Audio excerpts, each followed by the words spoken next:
years. Now, the telecoms industry is abuzz with announcements made by the newly appointed communications minister.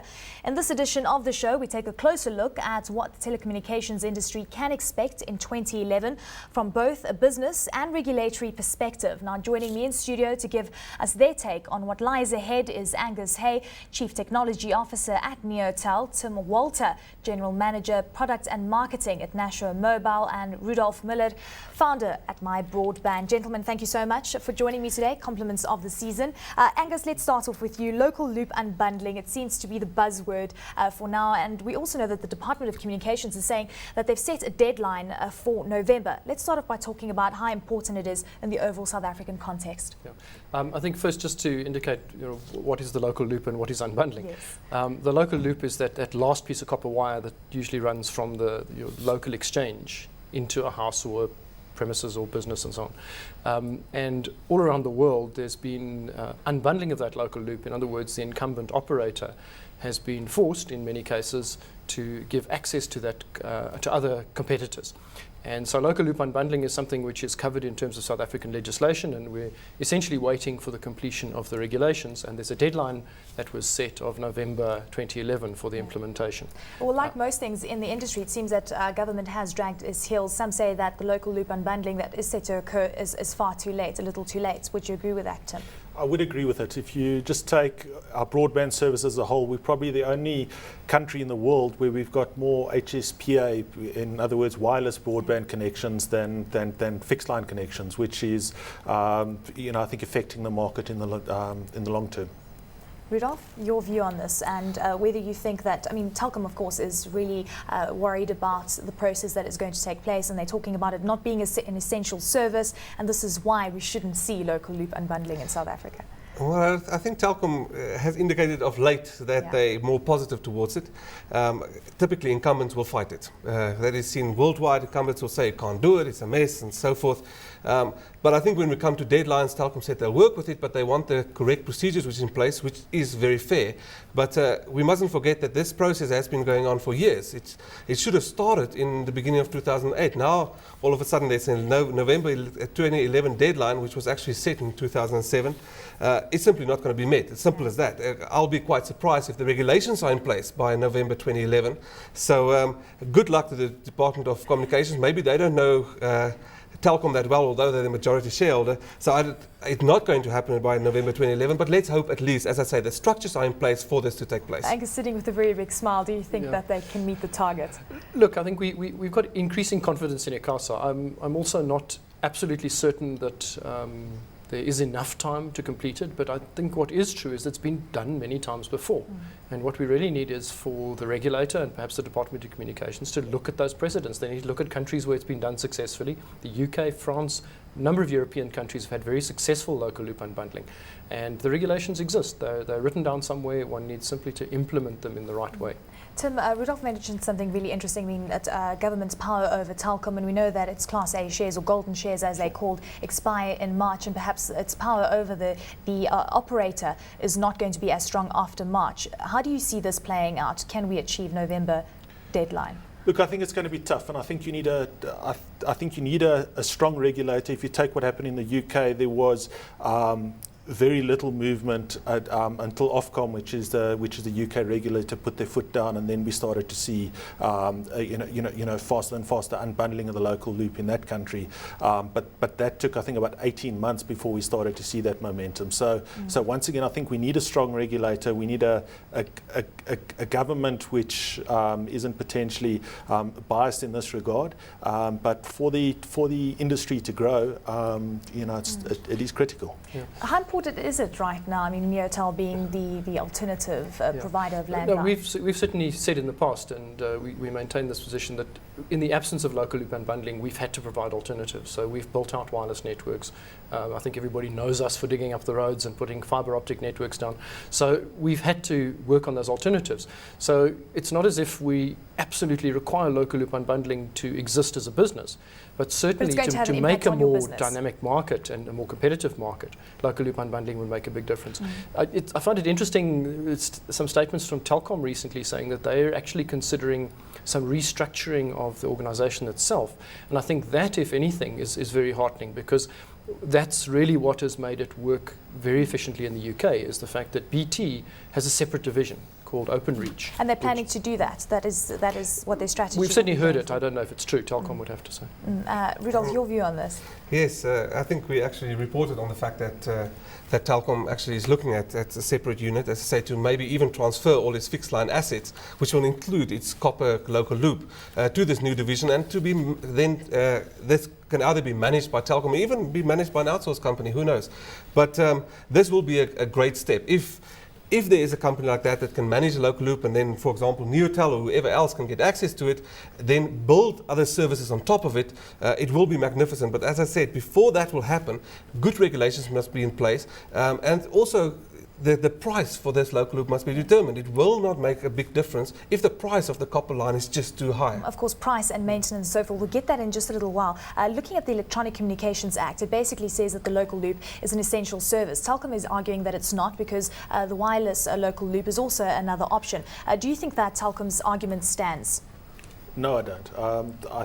I think the amount of copper which is in the ground already, and the sheer cost of replacing that by a second incumbent, and that just it doesn't make sense. That as taxpayers, by and large, we've paid for the local loop already, and I think it should be made available to the market as a whole. There's an interesting point, is that a lot of the focus tends to be historical. In other words, the old existing networks. I think what people don't appreciate is that, particularly if you're able to restructure an incumbent so that you have a sort of separate division focused on local loop, you can actually focus on the future. And a lot of the strategies in Europe around creating new fiber-based networks, fiber to the home, fiber to the business, those are being done by divisions which are focused on local loop.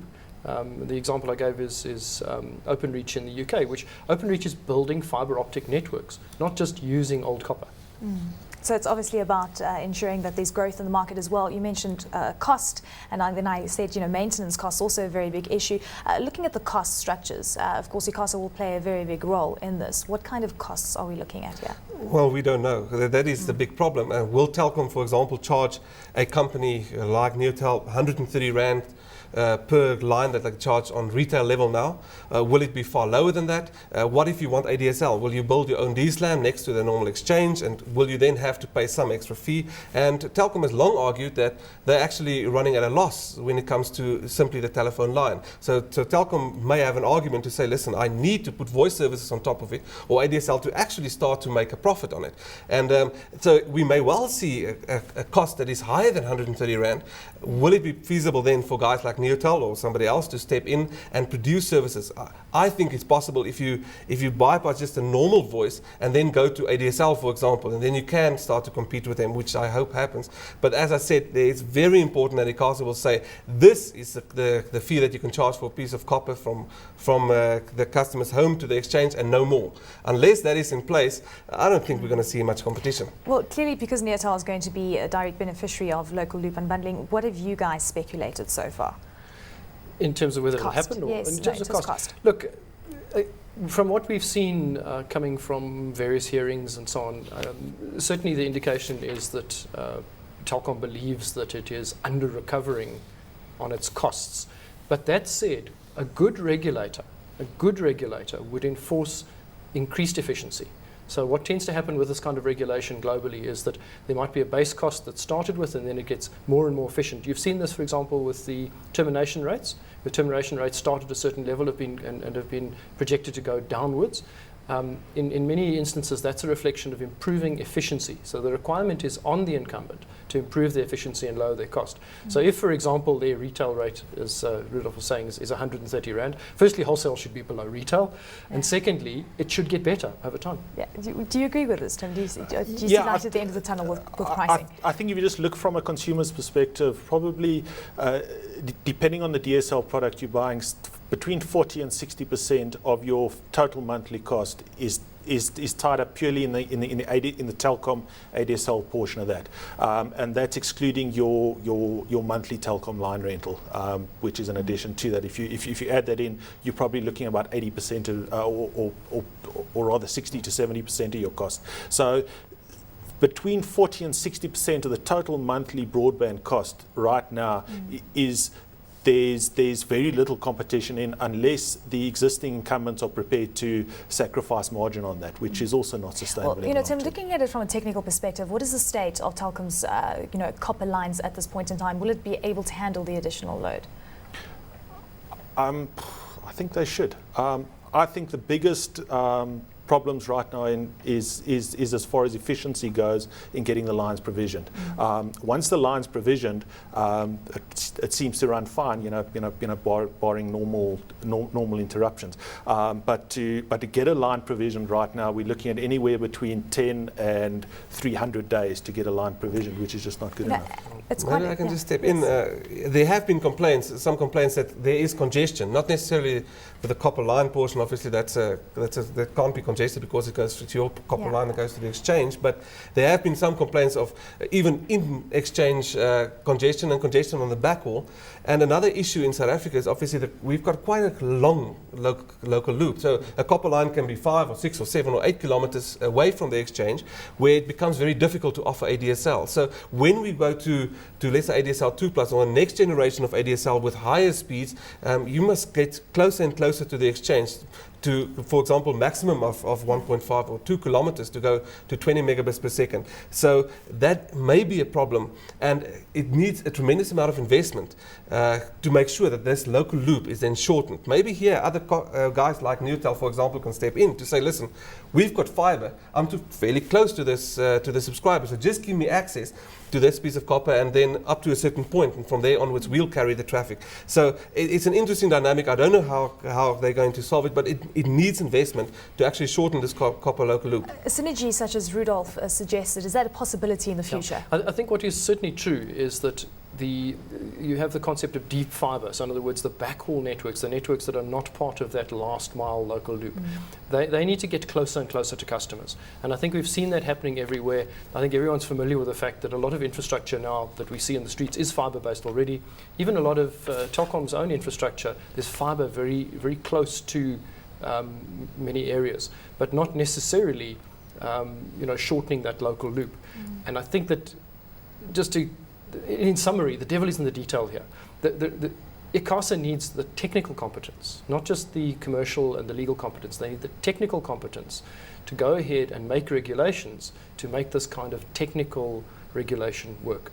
It's not something that is going to be done by simply writing down a few legal words. You need a detailed technical specification. You need that kind of work in the regulations. And of course, Telkom then needs to ensure that it does make haste with all those regulations. And it needs to be policed. Surely. Yes. And Tim, just your last view on local loop unbundling, the deadline going forward, what it means for the industry as well. Look, as I said, I think for the industry, for us to get onto the next growth curve, I think it is a logical step. We are going to, within the wireless products, we are going to run out of spectrum. We're already seeing congestion on the HSPA networks. We need to go to copper, which is almost a juxtaposition to the rest of the world. Working together, the industry has done it before. If you take mobile number portability, where you had brutal foes sitting around a table and coming up with a solution. So I think it can be done, but there needs to be a will from all the parties concerned, as well as possibly a big stick behind them, just to make sure it happens. Rudolph, you're smiling again, and a lot of analysts say that by the time it happens, it's going to be too late because all the other operators will have rolled out their own infrastructure. Is that your view going forward? Not in terms of the copper local loop, no. Yeah. It's not wireless, it's not easy to roll out. To duplicate this copper network is not a few months or a few years' work. It's penetrating quite deeply into the cities and so forth, so it's difficult to duplicate. It must happen. It's great news if it does happen, but I say that November 2011 deadline, they've done nothing for the past 3 years. I have no reason to believe that something tremendous is going to change within the next few months. So it's not going to happen, but we hope that the regulations and structures are in place. And I also agree with both my colleagues here on the right-hand side that, yes, a big stick will be needed for this to actually happen. Well, Angus, any last words on local loop unbundling? No, just that we do have confidence in the new minister. He's demonstrated that he understands the issues in the industry, and if he can implement what he says he will implement, and he certainly said November 2011, we hope that he has a big stick.